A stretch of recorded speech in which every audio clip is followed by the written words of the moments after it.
Hello दोस्तों, मेरा नाम है अफजल हुसैन और आप सभी का बहुत बहुत स्वागत है मेरे यूट्यूब चैनल हैप्पी लर्निंग में। तो इस वीडियो में हम सीखने वाले हैं एडवांस जनरल एंट्रीज पार्ट 2। जी हाँ दोस्तों, ये हमारे वीडियो का पार्ट 2 है और एडवांस जनरल एंट्रीज का पार्ट 1 जो है हम ऑलरेडी अपलोड कर चुके हैं। अगर आप में से किसी ने नहीं देखा है तो लिंक आपको वीडियो के डिस्क्रिप्शन में मिल जाएगी, आप चाहें तो वो वीडियो देख सकते हैं। तो पार्ट 1 में हमने कुल 8 तरह की एडवांस जनरल एंट्रीज के बारे में सीखा था और ये है हमारा पार्ट 2 जिसमें हम 5 और एडवांस जनरल एंट्रीज के बारे में सीखने वाले हैं। और इन फ्यूचर में भी अगर कुछ जनरल एंट्रीज होगी उसके लिए भी पार्ट 3 वीडियो बनाया जाएगा, जिसकी लिंक भी आपको इस वीडियो के डिस्क्रिप्शन में मिल जाएगी, आप चाहें तो वो वीडियो भी देख सकेंगे। वीडियो में आगे बढ़ने से पहले मैं आपको ये बताना चाहूँगा कि जो हमारा पार्ट 1 था उसमें डेबिट एंड क्रेडिट करने का जो रूल्स था उसमें मैंने थोड़ा सा ध्यान नहीं दिया, बताने में थोड़ी सी गलती कर दी। यानी जो कंपनी के मांगने वाले होते हैं या फिर कंपनी की जो लायबिलिटी होती है या जो कंपनी के खर्चे होते हैं, ये जब बढ़ते हैं तो क्रेडिट होते हैं और मैंने वहाँ पर गलती से ये बोल दिया कि ये डेबिट होते हैं। हालांकि इसका जो करेक्शन है वो मैंने कर दिया था, नीचे जो कैप्शन है उसमें मैंने कैप्शन में डाल दिया था कि जो कंपनी की लायबिलिटी है या जो खर्चे हैं या जो मांगने वाले हैं वो जब बढ़ते हैं तो क्रेडिट होंगे, डेबिट नहीं होंगे। और साथ ही साथ में जब वीडियो को और आगे आप देखते हैं तो वीडियो में भी आपको बार बार एक यहाँ पर इमेज देखने के लिए मिलता है जिसमें क्लियरली ये लिखा हुआ है कि कंपनी के जो मांगने वाले हैं, जो लायबिलिटी है या जो खर्चे हैं वो बढ़ते हैं तो क्रेडिट होते हैं और घटते हैं तो डेबिट होते हैं। तो यहाँ पर मैंने एक मिस्टेक कर दी थी और उसका करेक्शन भी मैंने किया था। तो गलती हो जाती है जब वीडियो क्या पब्लिश हो जाता है, उसके बाद में एडिटिंग करना क्या है हमारे हाथ में नहीं रहता और एक बार वीडियो पब्लिश होने के बाद में वो वायरल हो जाता है।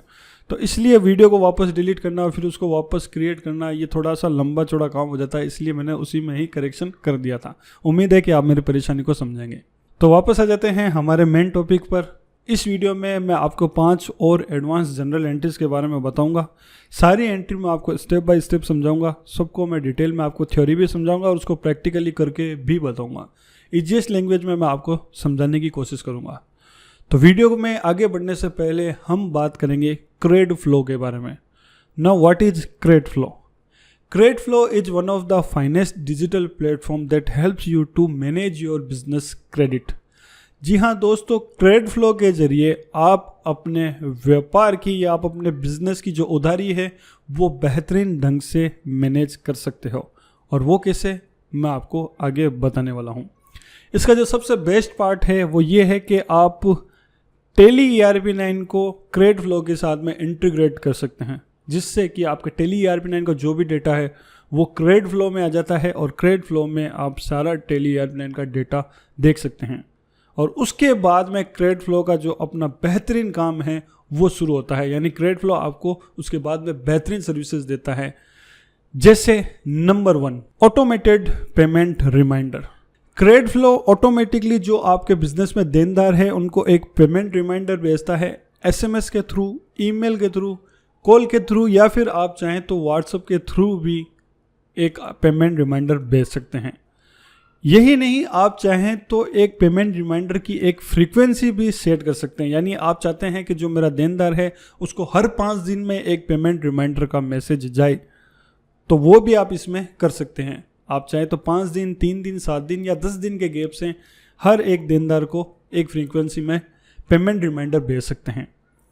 इवन जब भी आप क्रेड फ्लो के डैशबोर्ड में लॉगिन करते हैं तो क्रेड फ्लो आपको ऑटोमेटिकली ये बताता है कि आज किन किन देनदारों को पेमेंट रिमाइंडर भेजा गया है, जिससे कि आप भी कोई प्रैक्टिकली काम लेना चाहें तो काम कर सकते हैं। Number 2 auto sharing of invoices to debtors. जैसे ही आप टेली ERP9 में कोई इनवॉइस क्रिएट करते हैं और जो आपने टेली में डेटा अभी लेटेस्ट जो काम किया है वो डेटा जैसे ही क्रेड फ्लो में सिंक होता है, जो आपने नया इनवॉइस क्रिएट किया है, क्रेड फ्लो ऑटोमेटिकली वो इनवॉइस आपके जो देनदार हैं जिसका भी आपने इनवॉइस क्रिएट किया है उसको वो इनवॉइस सेंड कर देता है। Number 3 auto allocation of payment to invoices. मान लीजिए कि आपकी एक पार्टी है जिसको आपने टोटल 2 लाख रुपए का माल दिया, जिसके अगेंस्ट में आपको उसको टोटल 10 इनवॉइस दिए थे। तो जैसे ही मान लीजिए कि वो पार्टी 50,000 रुपये का आपको पेमेंट करती है तो क्रेड फ्लो ऑटोमेटिकली उस पेमेंट को बिल बाय बिल मैनेज कर देता है। यानी मान लीजिए कि पहला बिल जो था वो 12,000 रुपये का था तो ऑटोमेटिकली 12,000 रुपये उस इनवॉइस के अगेंस्ट में जमा हो जाएंगे। फिर जो बाकी का पेमेंट बचा है वो दूसरे इनवॉइस के अगेंस्ट में जमा हो जाएंगे, और दूसरे इनवॉइस के बाद में भी अगर कोई पेमेंट बचता है तो वो तीसरे इनवॉइस के अगेंस्ट में पेमेंट जमा कर लेगा। तो ऑटोमेटिकली क्रेडिट फ्लो जो है वो बिल बाय बिल जो है पेमेंट को एडजस्ट कर देता है। Number 4, ageing analysis of debtors. आपके बिजनेस में जो भी देनदार हैं वो देनदार कितने टाइम में आपको पेमेंट जमा करवा रहे हैं, कोई देनदार पेमेंट जमा करवा रहा है या नहीं भी करवा रहा है, या किसकी कितने दिन से उधारी चल रही है, ये सारी डिटेल एकदम आसान तरीके से आप क्रेडिट फ्लो के डैशबोर्ड में देख सकते हैं, समझ सकते हैं। Number 5, Tally on mobile. जी हाँ दोस्तों, अब आप अपने टैली ERP9 का डेटा कहीं से भी मोबाइल में भी एक्सेस कर सकते हैं। सिंपली आपको करना क्या है, प्ले स्टोर से क्रेडिट फ्लो की जो एप्लीकेशन है वो डाउनलोड करनी है, अपने क्रेडिट फ्लो अकाउंट से लॉगिन करना है, एंड दैट्स इट। जैसे ही आप लॉगिन करेंगे तो जो डेटा आप डैशबोर्ड में या कंप्यूटर में देख रहे हैं वो डेटा आप मोबाइल में भी देख सकते हैं।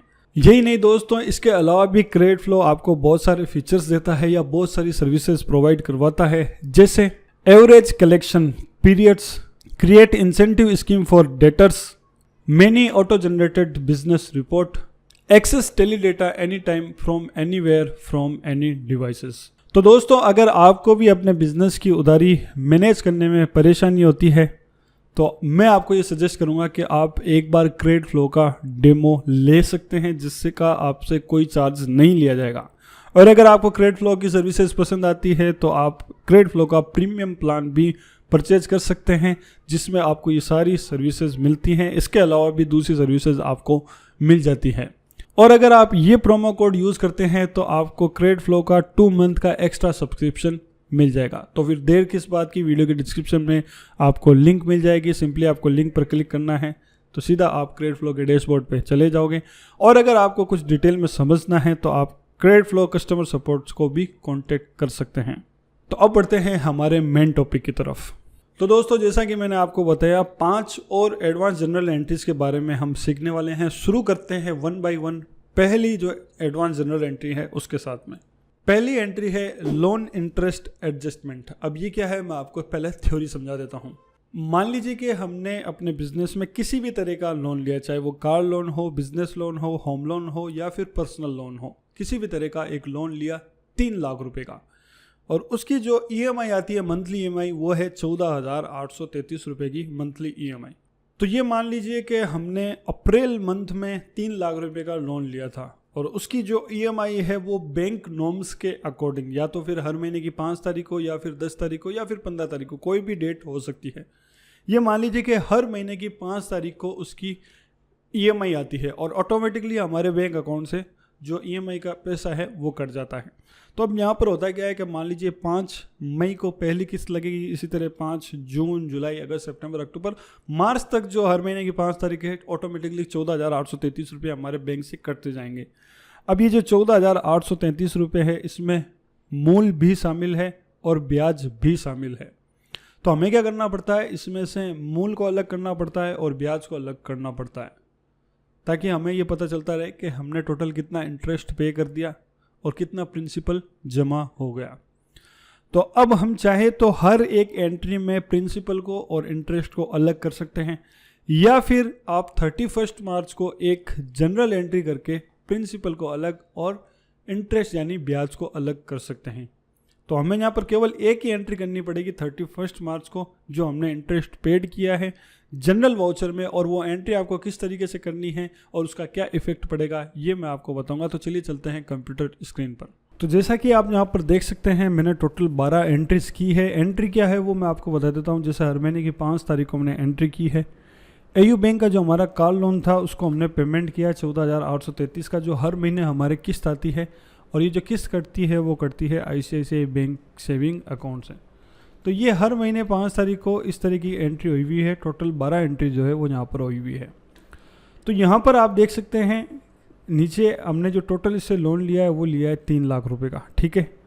और 3 लाख रुपए पर हमने जो टोटल रुपए जमा करवा दिए हैं वो जमा करवा दिए हैं 1,77,996 रुपये। अब यहाँ पर एक बात आपको नोट करने की ज़रूरत है, ये 1,77,996 रुपये जो है इसमें प्रिंसिपल भी शामिल है और इंटरेस्ट भी शामिल है। तो हमें क्या करना पड़ता है, ये जो टोटल हमने 1,77,000 रुपये जमा करवाए हैं उसमें से इंटरेस्ट को अलग निकालना पड़ेगा। और अब भी आप यहाँ पर देख सकते हैं क्लोजिंग बैलेंस जो हमारा लोन का रहा है वो आ रहा है 1,22,004 रुपये। यानी इस स्टेटमेंट के अकॉर्डिंग, यानी जो हमने किस्तें जमा करवाई उसके अकॉर्डिंग 31 मार्च 2022 को एयू बैंक हमसे 1,22,004 रुपये मांगेगा, जबकि ये गलत है। गलत क्यों है?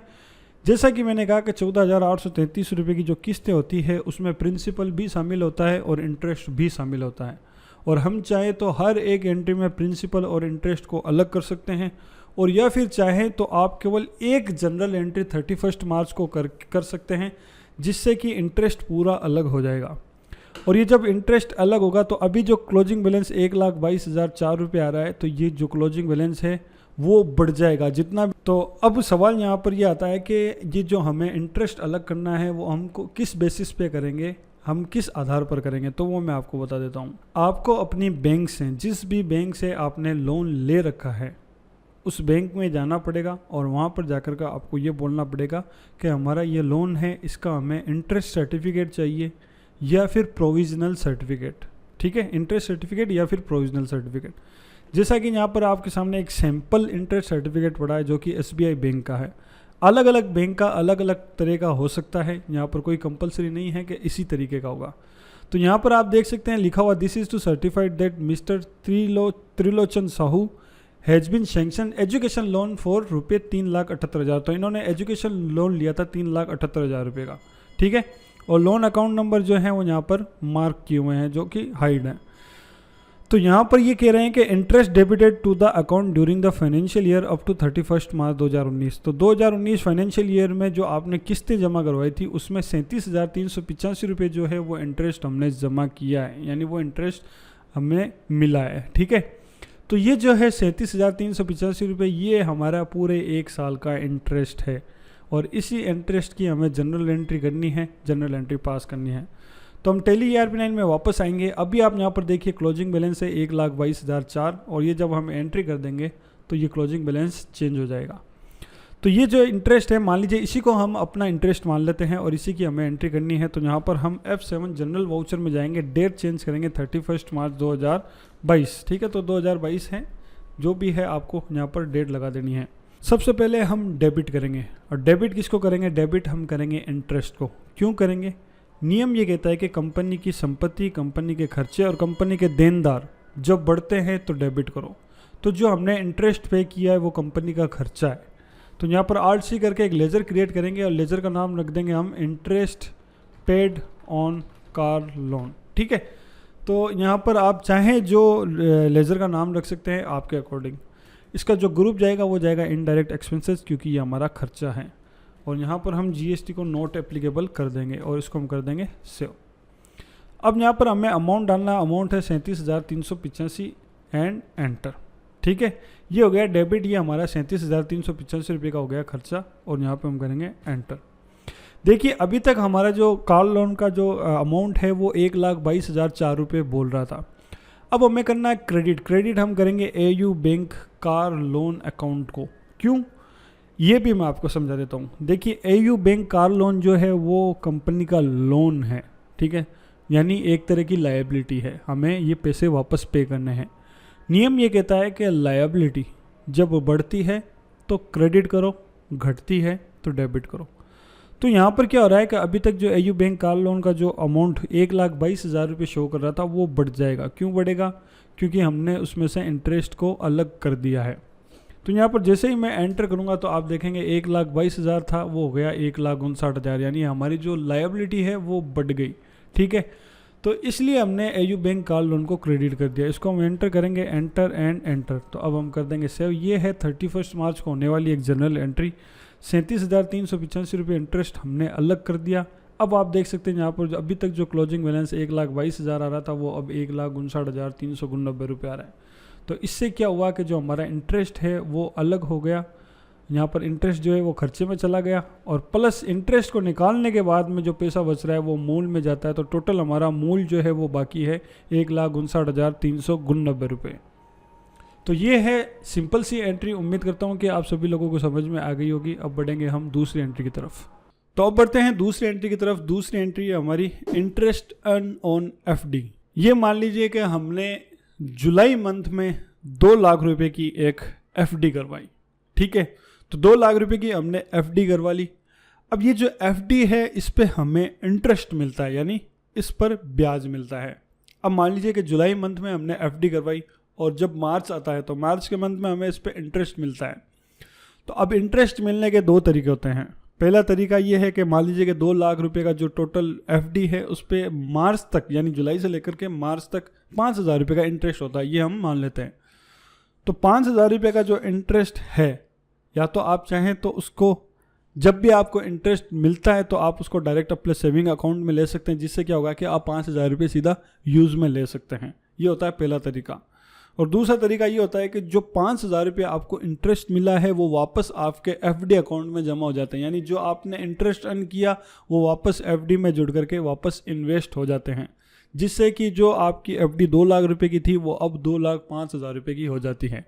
और नेक्स्ट ईयर में जो आपको इंटरेस्ट मिलेगा वो 2,05,000 रुपये पर मिलेगा, यानी आपको थोड़ा ज़्यादा इंटरेस्ट मिलेगा। तो ये जो 5,000 रुपये इंटरेस्ट है इसको हमें वापस एफडी अकाउंट में ट्रांसफ़र करने के लिए एक जनरल एंट्री करनी पड़ती है 31 मार्च को। और वो एंट्री आपको किस तरीके से करनी है और उसका क्या इफेक्ट पड़ेगा, ये आपको चलते हैं कंप्यूटर स्क्रीन पर और मैं आपको बताता हूँ कि आपको एंट्री को किस तरीके से करना है। ओके, तो यहाँ पर आप देख सकते हैं 14 जुलाई 2021 को मैंने एक एंट्री की है। एंट्री ये है कि हमने 2 लाख रुपए जो है वो HDFC बैंक एफडी में इन्वेस्ट की है, ठीक है। नहीं, HDFC की बैंक की हमने एफडी ली है 2 लाख रुपए की, और जो पैसा हमने डिपॉजिट करवाया वो हमारे ICICI बैंक सेविंग अकाउंट से। तो ये एंट्री जो हमने की वो की है 14 जुलाई 2021 को। तो 2 लाख रुपए हमने इन्वेस्ट कर दिए। अब होता क्या है कि जब भी फाइनेंशियल ईयर क्लोज होता है, मान लीजिए कि हम फाइनेंशियल ईयर क्लोज हो रहा है और डेटा वगैरह फाइनल कर रहे हैं, तो जो हमने एफडी करवाई है उस एफडी पर हमें इंटरेस्ट मिलता है, और इंटरेस्ट 2 तरीके से मिलता है, वो भी मैंने आपको बता दिया। तो हमारे केस में क्या हो रहा है कि हमें इंटरेस्ट जो मिल रहा है वो हमारे एफडी में ही मान लीजिए कि ऐड हो जाएगा। जो 2 लाख रुपये हमने इन्वेस्ट किए हैं ये हमारी संपत्ति है, हमारी एसेट है, ठीक है। इसमें इंटरेस्ट और ऐड हो जाएगा जो भी इंटरेस्ट हमने अर्न किया है। अब बात यह है कि हमें कितना इंटरेस्ट अर्न किया है, हमने कितना इंटरेस्ट अर्न किया, ये हमें कहाँ से पता चलेगा। तो ये आप जो HDFC बैंक का आप चाहे तो नेट बैंकिंग में लॉगिन करके भी देख सकते हैं, या फिर मान लीजिए आप बैंक से भी डायरेक्ट रिपोर्ट निकलवा सकते हैं कि जो हमारी एफडी है उसका स्टेटमेंट आप हमें दीजिए, तो उस स्टेटमेंट में भी आ जाएगा कि आपने कितना इंटरेस्ट अर्न किया है। तो जो भी इंटरेस्ट आपने अर्न किया होगा वो आप एफडी में ऐड कर सकते हैं। और फिर जैसे ही 31 मार्च का उसमें क्लोजिंग बैलेंस भी दिया होगा कि अब 31 मार्च 2022 को आपका जो एफडी का बैलेंस है वो कितना रह गया।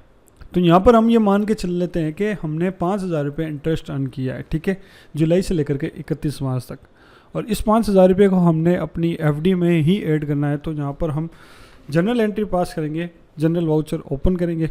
सबसे पहले हमें डेबिट करना है। डेबिट किसको करेंगे, डेबिट हम करेंगे HDFC बैंक एफडी अकाउंट को। तो यहाँ पर HDFC बैंक एफडी अकाउंट को हम डेबिट करेंगे। अब क्यों डेबिट कर रहे हैं ये मैं आपको समझा देता हूँ। देखिए, नियम ये कहता है कि कंपनी की संपत्ति, ठीक है, कंपनी की संपत्ति जब बढ़ती है तो डेबिट करो। HDFC बैंक एफडी अकाउंट जो है ये हमारी संपत्ति है, ये हमारा इन्वेस्टमेंट है, हमने इन्वेस्ट किए हैं। और ये बढ़ क्यों रही है, क्योंकि जो हमारा 5,000 रुपये इंटरेस्ट था वो हमने वापस एफडी में इन्वेस्ट कर दिया, इसलिए ये बढ़ रही है। तो यहाँ पर हम डालेंगे 5,000 रुपये और यहाँ पर हम कर देंगे एंटर। जैसे ही एंटर करेंगे अब आप यहाँ पर देखेंगे हमारी HDFC बैंक की जो एफडी है वो 2,05,000 रुपये की हो चुकी है। अब हम करेंगे क्रेडिट। क्रेडिट किसको करेंगे, क्रेडिट हम करेंगे interest earn on FD account को। क्यों, क्योंकि नियम ये कहता है कि कंपनी की जब इनकम बढ़ती है तो क्रेडिट करो, ठीक है। तो जो हमने एफडी पर इंटरेस्ट अर्न किया वो कंपनी की इनकम है, ठीक है। तो यहाँ पर हम Alt+C करके हम लेज़र बनाएंगे और यहाँ पर लेज़र का नाम हम लग देंगे इंटरेस्ट अर्न ऑन एफडी, ठीक है। एंटर करेंगे और इसको हम डालेंगे इनडायरेक्ट इनकम में। अब देखिए, आप चाहें तो इसको इनडायरेक्ट इनकम में भी डाल सकते हैं, वरना अगर जो सेविंग अकाउंट पर हमने जो एफडी इन्वेस्ट की है, यानी अपनी बचत से जो एफडी इन्वेस्ट की है उसकी जो इंटरेस्ट होता है उसको कैपिटल अकाउंट में भी डाला जाता है। तो आप यहाँ पर इनडायरेक्ट इनकम भी ले सकते हैं या फिर आप कैपिटल अकाउंट भी ले सकते हैं। जो आपका सीए है मान लीजिए वो जब भी डेटा चेक करेगा तो उसके अकॉर्डिंग अगर ये कैपिटल में जाना चाहिए तो वो कैपिटल में डाल देगा, और अगर इनडायरेक्ट इनकम में जाना चाहिए तो वो इनडायरेक्ट इनकम में डाल देगा। तो यहाँ पर आप कैपिटल भी ले सकते हैं अगर आपने अपनी बचत से एफडी में इन्वेस्ट किया है तो यहाँ पर कैपिटल अकाउंट ही रहने देता हूँ और इसको यहाँ पे मैं कर दूंगा सेव।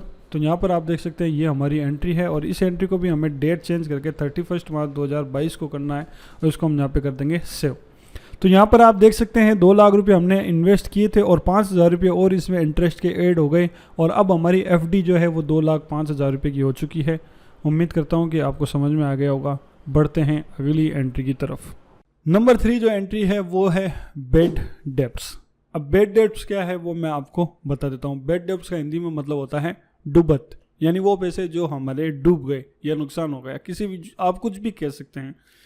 मान लीजिए कि मैंने सुरेश कुमार कोई मेरा मिलने वाला था या कोई कस्टमर था या किसी पर भी कहने से मैंने मान लीजिए सुरेश कुमार को 5,000 रुपये उधार दिए। आप इस बेड डेब्ट्स को किसी भी तरीके से डिफाइन कर सकते हैं, तरीका अलग अलग हो सकता है लेकिन बात एक ही है। मैंने सुरेश कुमार को 5,000 रुपये उधार दिए और उसने बोला कि मैं आपको वापस ये 10 दिन में रिटर्न कर दूंगा।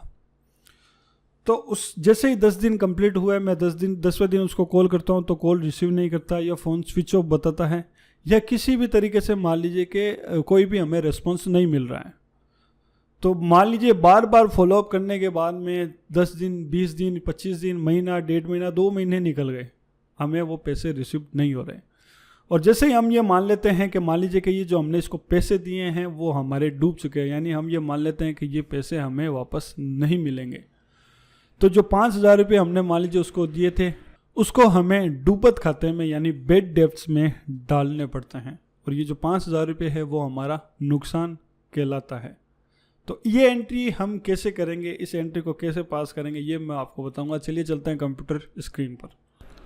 तो यहाँ पर आप देख सकते हैं मैंने 6 जुलाई 2021 को एक एंट्री पास की है। एक XYZ कस्टमर है या अभी कोई भी मान लीजिए एक आदमी है XYZ, उसको मैंने 5,500 रुपये उधार दिए। मैंने अपने ICICI बैंक से इसको पेमेंट किया।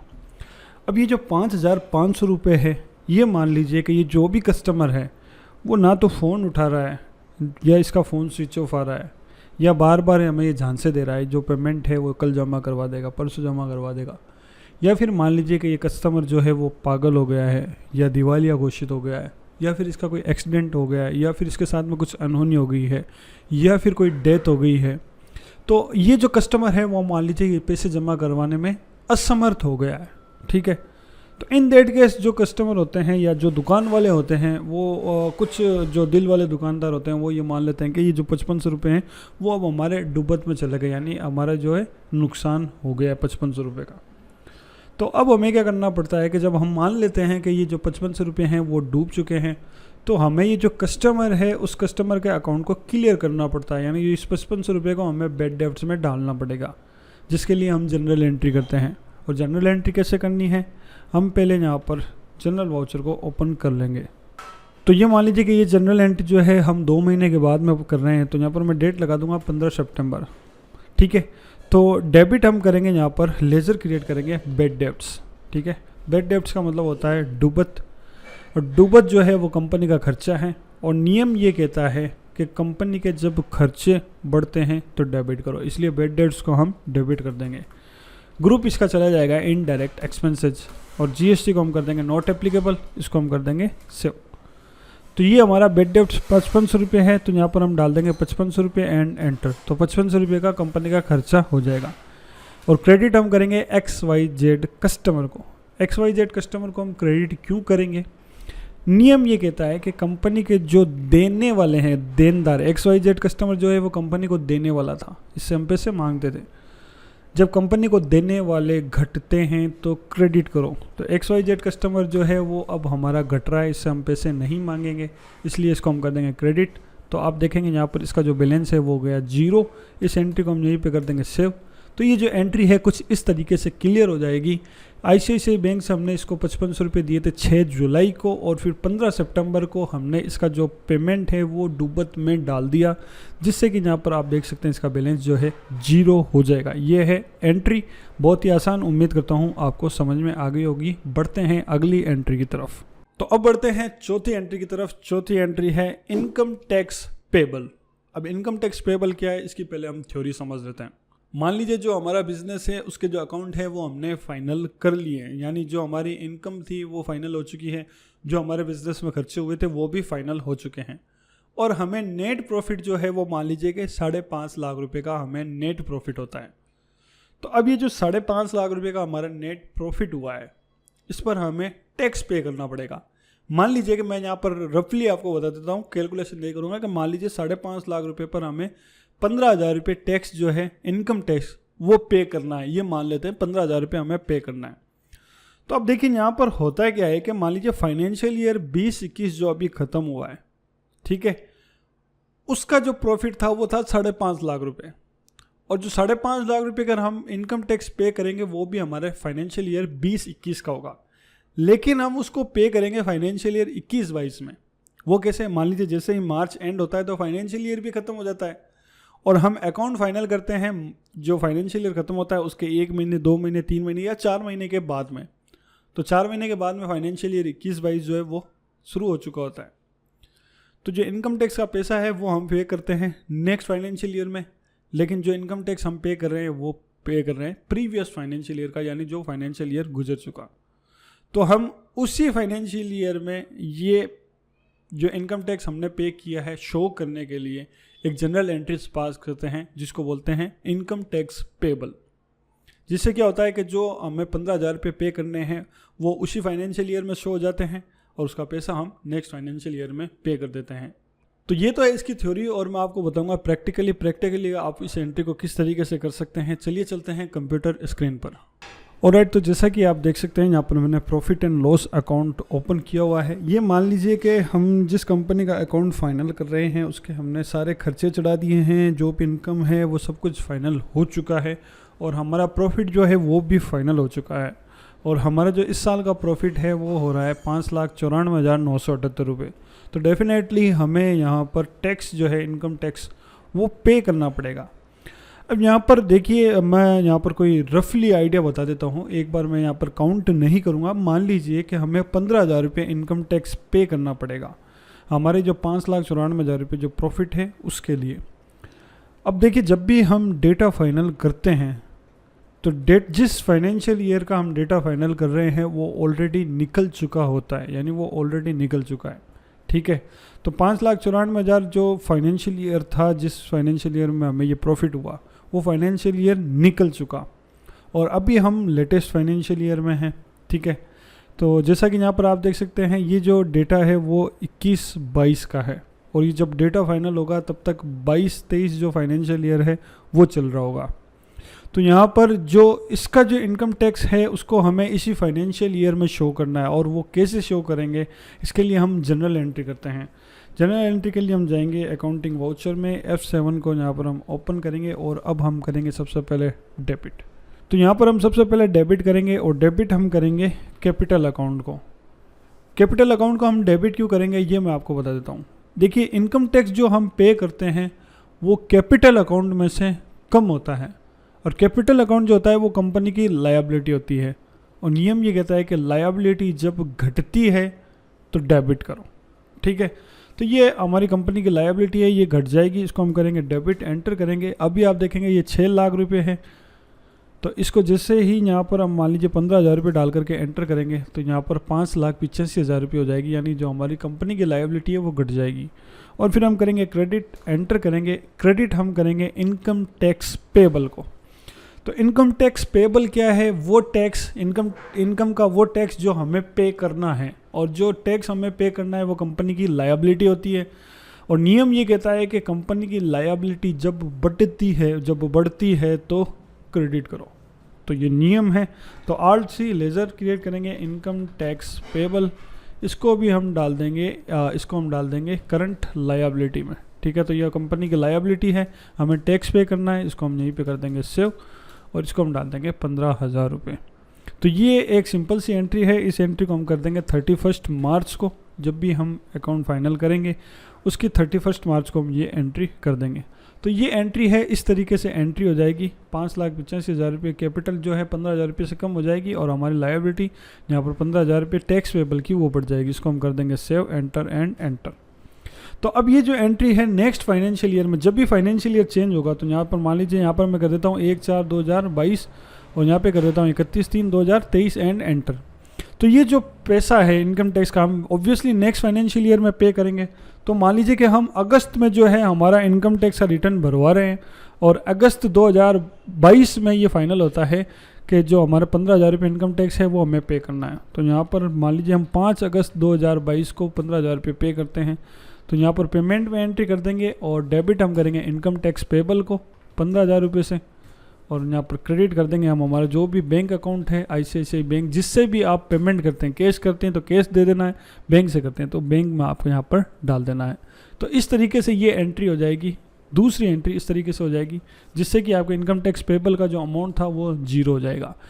ठीक है, तो इस एंट्री को मैं यहाँ पर कर दूँगा सेव। तो ये है सिंपल सी एंट्री। उम्मीद करता हूँ कि आप सभी को समझ में आ गई होगी। बढ़ते हैं अगली और फाइनल एंट्री की तरफ।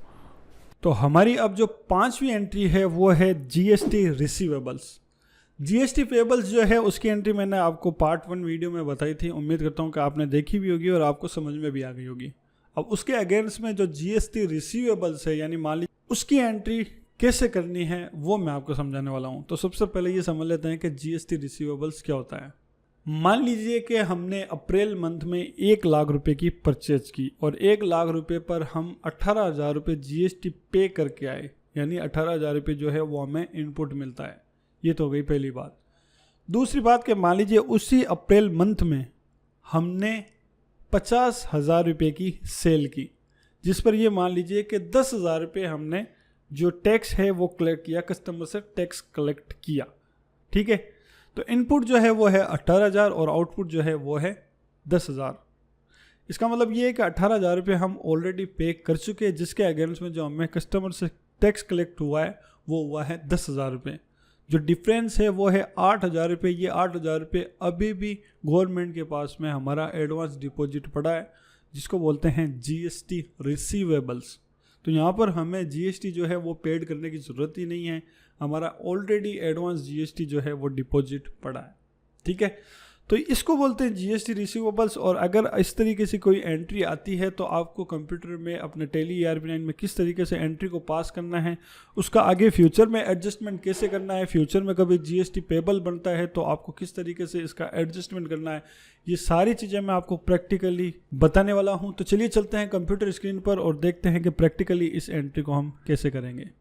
ओके, तो यहाँ पर आप देख सकते हैं कि मैंने GSTR 3B को ओपन किया है और ये अप्रैल 2021 यानी अप्रैल 2021 का GSTR 3B है, जिसमें आप देख सकते हैं टोटल हमारी इनपुट है 1,38,260 रुपये और आउटपुट है 80,606 रुपये।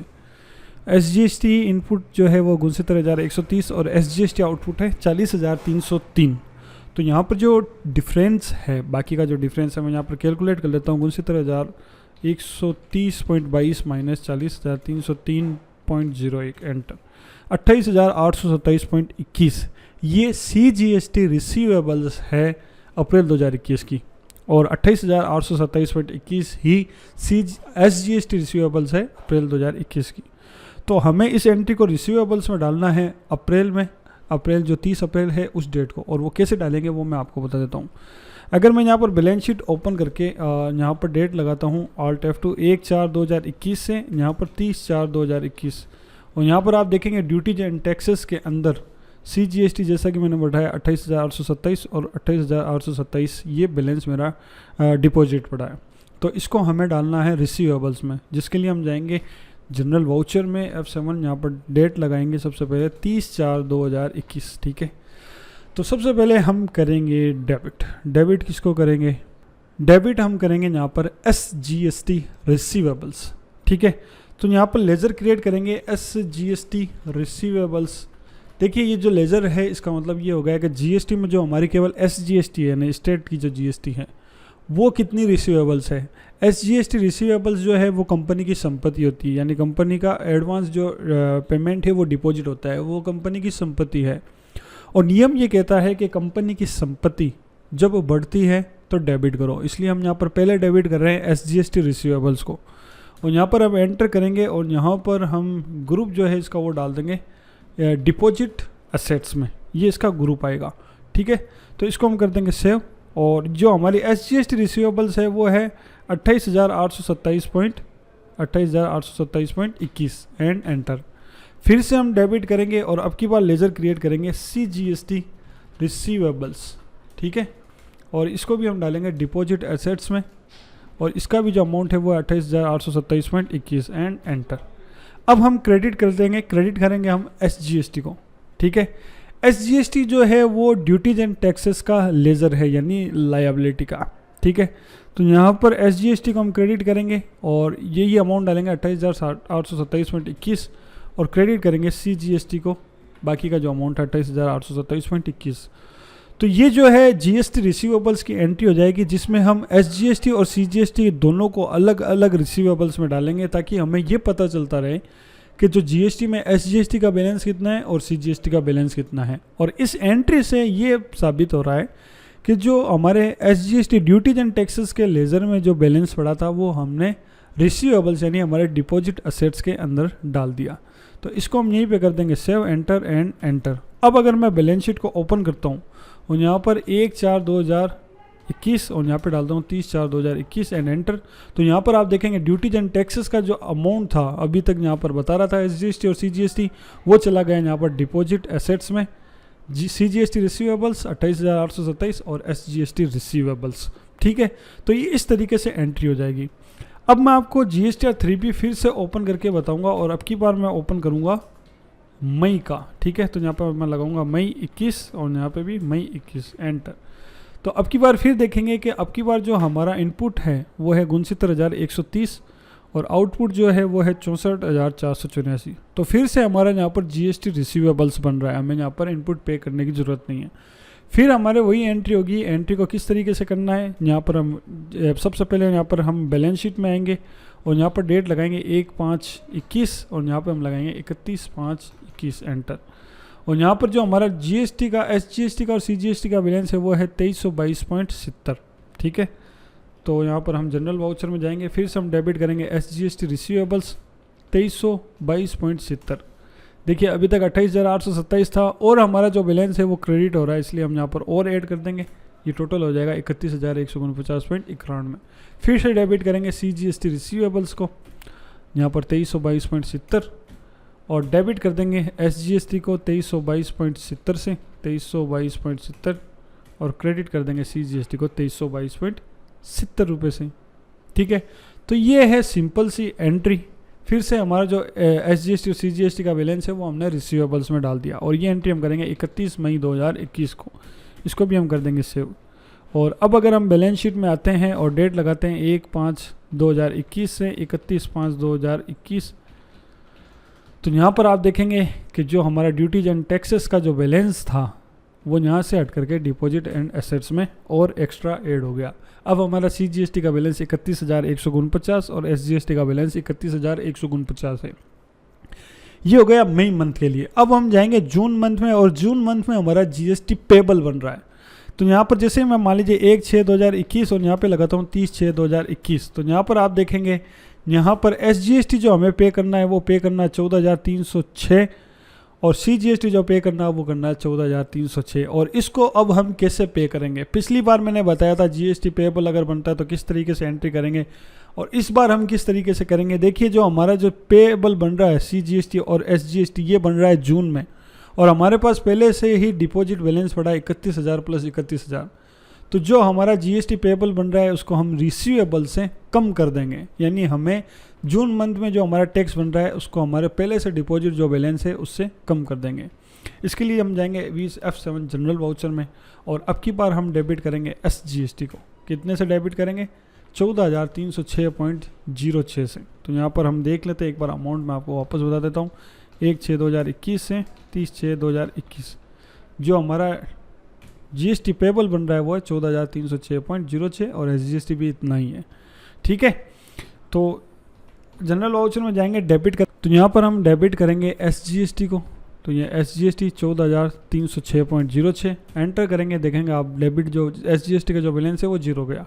फिर से हम डेबिट करेंगे CGST को 14,306.06 से एंटर करेंगे और अब की बार हम क्रेडिट कर देंगे SGST रिसीवेबल्स कितने रुपये से 14,306.06 और फिर से हम क्रेडिट कर देंगे CGST रिसीवेबल्स 14,306.06 और ये एंट्री हो जाएगी हमारी 30 जून 2021 को। इसको हम यहीं पे कर देंगे सेव।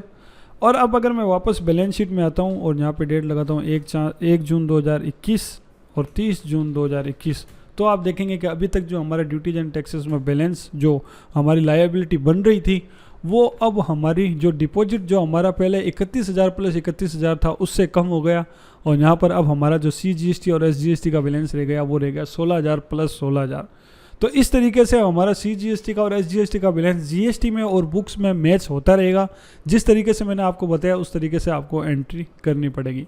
उम्मीद करता हूँ कि ये लास्ट जो एंट्री है वो भी आपको अच्छे से समझ में आ गई होगी। तो दोस्तों ये थी आज की हमारी 5 एडवांस जनरल एंट्रीज। उम्मीद करता हूँ कि आप सभी को अच्छे से समझ में आई होगी। अगर आपने पार्ट 1 नहीं देखा है तो लिंक आपको वीडियो के डिस्क्रिप्शन में मिल जाएगी और पार्ट 3 कभी लॉन्च होगा तो उसकी लिंक भी आपको इस वीडियो के डिस्क्रिप्शन में मिल जाएगी।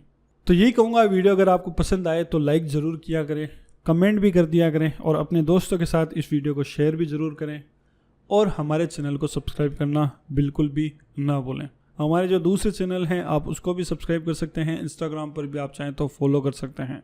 तो बहुत ही जल्द मिलेंगे नए वीडियो के साथ, तब तक के लिए take care and happy learning.